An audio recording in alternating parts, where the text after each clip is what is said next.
Hi, I'm Poke Villalon with Life Lessons, and today I'd like to talk to you about a story that I call my Texas Gold story.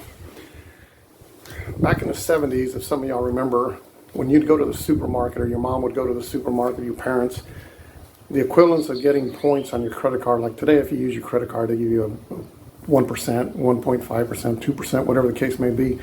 Well, back in the 70s, of course, they didn't have that technology, so what they did, at least here in South Texas, at HEB, Model Market, we're here in Corpus Christi, they used to give you Texas Gold stamps.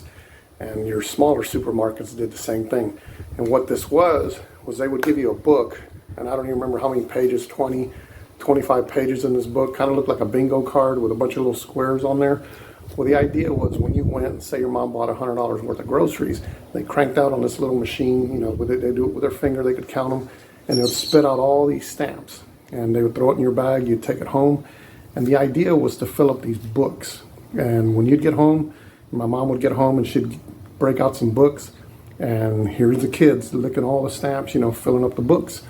And we would do this whenever my mom went and bought groceries. And the goal was to fill up these books to be able to redeem them. Where you redeemed them was at a Texas Gold Stamps. They physically had a store. Here in Corpus, it was where Galahar and Staples meet. Used to be a Dallas nightclub, a restaurant on the end. Well, there was a big store. I think now it's it used to be an automotive store, but it was Texas Gold. You drove up, big sign, Texas Gold stamps. You'd go inside, and they had everything. Of course, they didn't have food, but they had appliances, home decor, a bunch of stuff.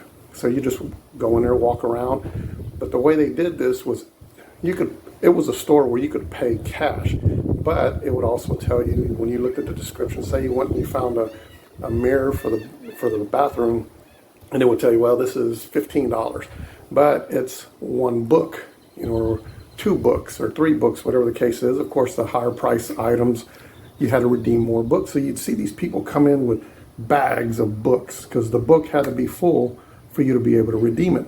And that was a goal, to get more stamps, to get more books, you had to buy more groceries or buy more stuff. So one day my mom took me, my brother Homer, who's a year older than me, and my brother Gordo, who's 2 years older than me. The three of us would always run around together.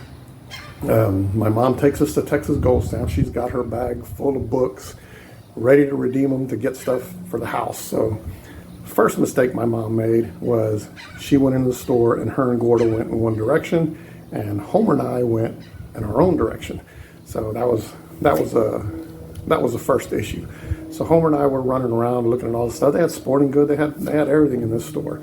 So we get around to the appliance section, and lo and behold, there's all these shelves, glass shelves with all these appliances, toasters, blenders, just anything for the kitchen was on these shelves. And what do we find? We find a food scale, a manual food scale, which immediately I thought, oh, this is golden. It's sitting right up on a shelf.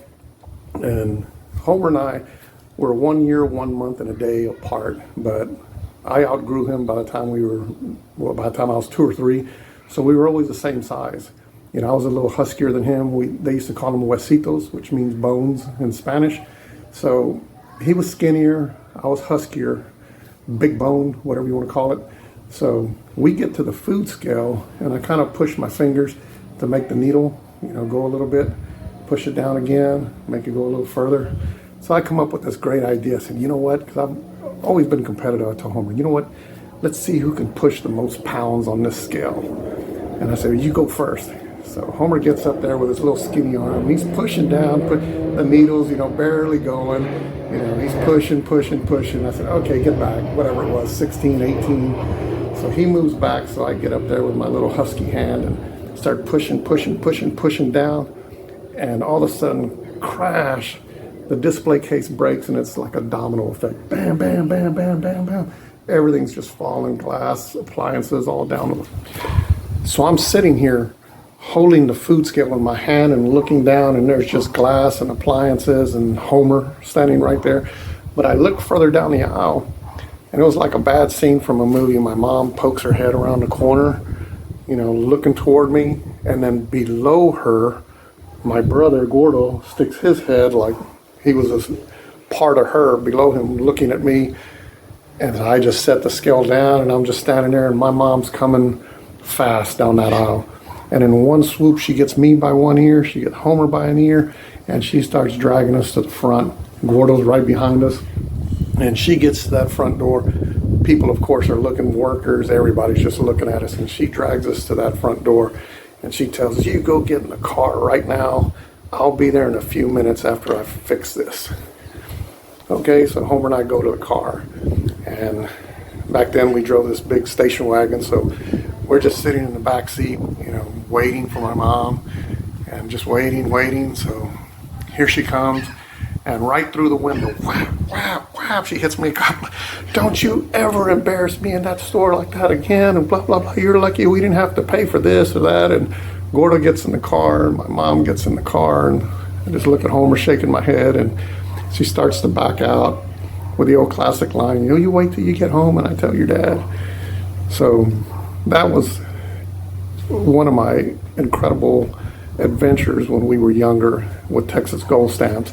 And I call these videos life lessons, because the life lesson to learn from today's story is, if you're ever in that situation and they send you to the car, besides the fact that it was probably 100 degrees in that car while we were sitting there waiting, but the lesson that's to be learned from this video is roll your window up so you don't get smacked.